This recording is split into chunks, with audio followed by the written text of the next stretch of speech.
नमस्कार किसान भाइयों, स्वागत है शिवाजी कृषि फार्म पर।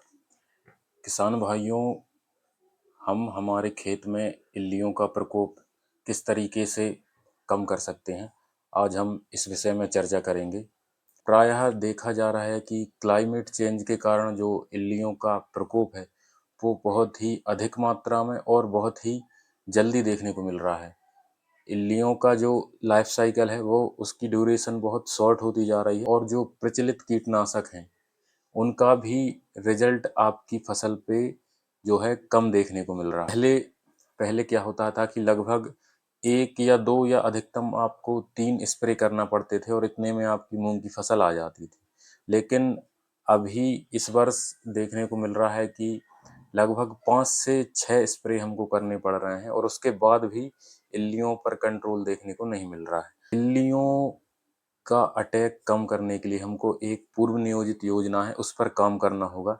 तो इसके लिए हम कुछ उपाय कर सकते हैं।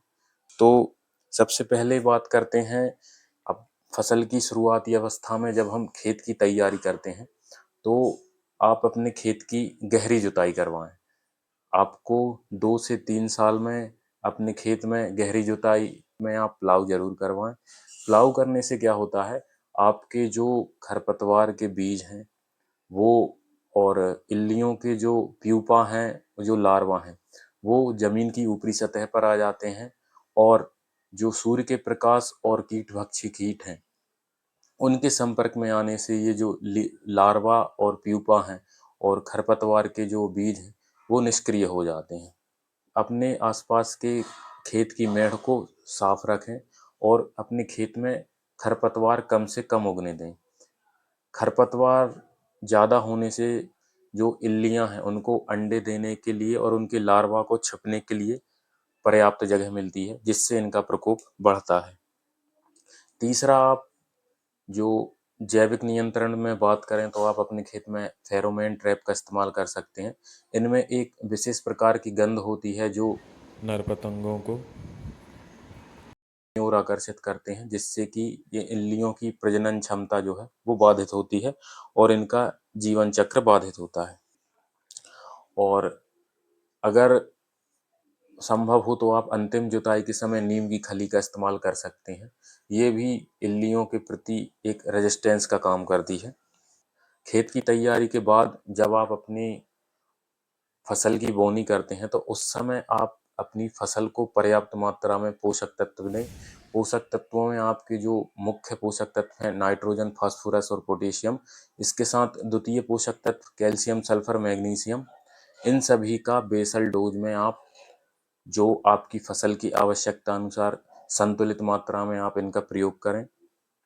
और इसके बाद जब आपकी फसल फ्लावरिंग और फ्रूटिंग स्टेज पे होती है उससे पहले आप जो माइक्रो न्यूट्रिएंट हैं, जैसे कि आपका boron, copper, ferrous, molybdenum, manganese, ये सभी सूक्ष्म पोषक तत्वों की पूर्ति करेंगे।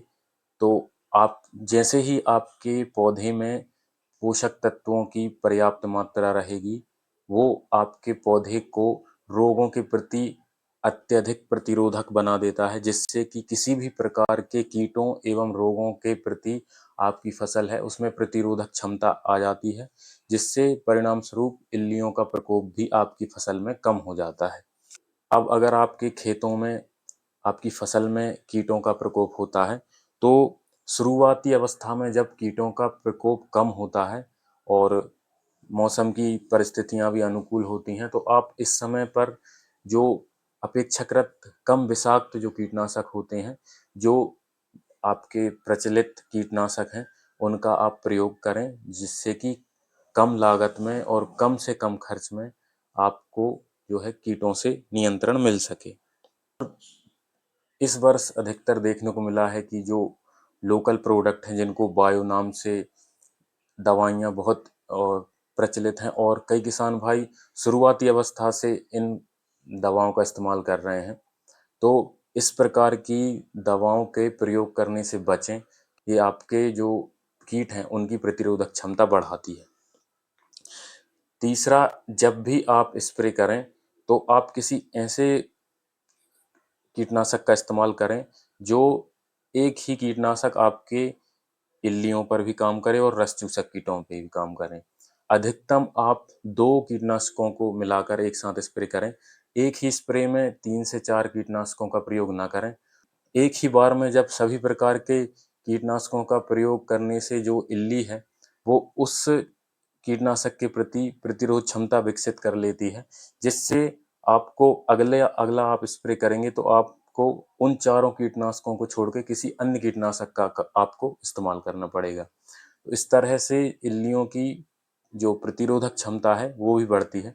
तो एक स्प्रे में आप अधिकतम 2 कीटनाशकों का कॉम्बिनेशन करने का प्रयास करें। जब भी आप कीटनाशकों का स्प्रे करें तो आप अगर आपको इल्लियों का प्रकोप अधिक मात्रा में देखने को मिल रहा है तो आप उसमें एक कॉन्टैक्ट इंसेक्टिसाइड का इस्तेमाल करें।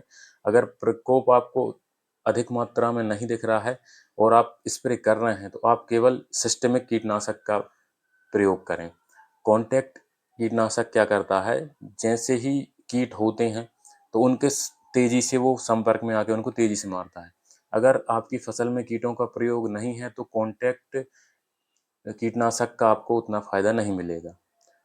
और अगर अधिक मात्रा में आपकी फसल में कीट का प्रकोप है और साथ में आपको स्प्रे करना है तो फिर आप कॉन्टैक्ट कीटनाशक के साथ एक कॉन्टैक्ट कीटनाशक और उसी के साथ एक सिस्टेमिक कीटनाशक मिलाकर स्प्रे करें।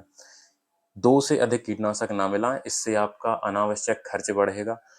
कीटनाशक के प्रति प्रतिरोधक क्षमता है वो भी विकसित होगी।